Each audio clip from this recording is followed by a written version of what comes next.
Hey guys, Laura here today talking to you today about retail sales percentage. This is something that we know what gets measured is what gets done. So you have to measure your success to see where you stand today versus where you want to go with your business. So the biggest thing is this number behind me, and I'm going to show it to you. This is something I find, like, if you're not going to track anything else in your salon, this is the one thing that I think you should track. So I can help you with that. I have a paper, I have a document, I have an Excel you can use. Shoot me a message if you want that. But the number one thing I think you should track is retail sales percentage in your salon. So let me just turn this a little bit here. So retail sales percentage is your retail dollars that you sold divided by the service dollars that you performed. So if I was going to do that for a day's time frame. So let's just say today I did $97 in retail sales, and then I did $500 in services, we'll say. So I'm going to divide 97 by 500, and I did 19.4% retail today.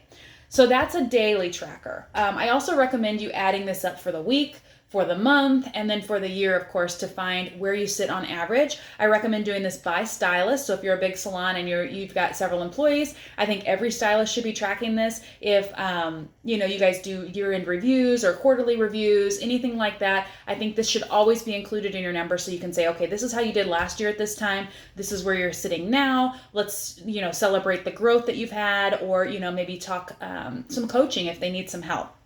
Huge.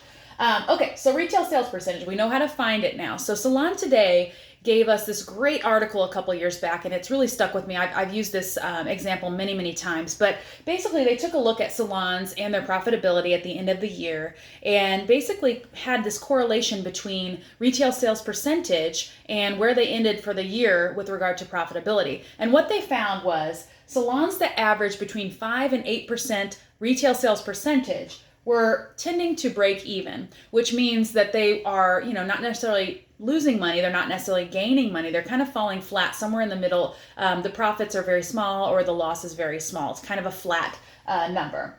Salons that were averaging between 15 and 20% were generally turning a profit. Now, how much profit, that's debatable, but it says at the end of the year, after everyone was paid, after all your expenses were done, you still had cash flow left over to put back into your business for the next year. So that's profitability. And then salons that average 30% or higher generally were the leading salons in the industry with regard to growth and cash flow, and being able to put that money back into the business, being able to do more advertising, marketing, repairs on the building, improvements in the building, expanding, all of these great things. That is 30% and higher is generalization there. So like I said, these are general numbers, but I thought it was a great guideline, because if you don't know where you're aiming for, how do you know if you're doing a great job? And how do you know how this is really going to affect you at the end of the year? This is a really cool way to look at it. So obviously if these numbers can be a little bit off, a little tweaked, but these are averages. So first thing I recommend is finding out where you stand. So in order to do that, you have to go back into your numbers. So what you can do is take your retail for last month, add it all up, and then at the end of the month, add up all of your service dollars as well. So just go back into time, go back into, well, let's not count quarantine, but let's say go back into last year even, or January, February. Add up the retail for the month, add up the service for the month, divide the retail over the service to get a number, and see where you generally are standing. And then from there, say you're only in this 5 to 8% category, maybe you're even lower. Give yourself a goal now. So I would say as a minimum goal, you want to hit a profitability level. So let's say as a minimum goal, we're aiming for 15%.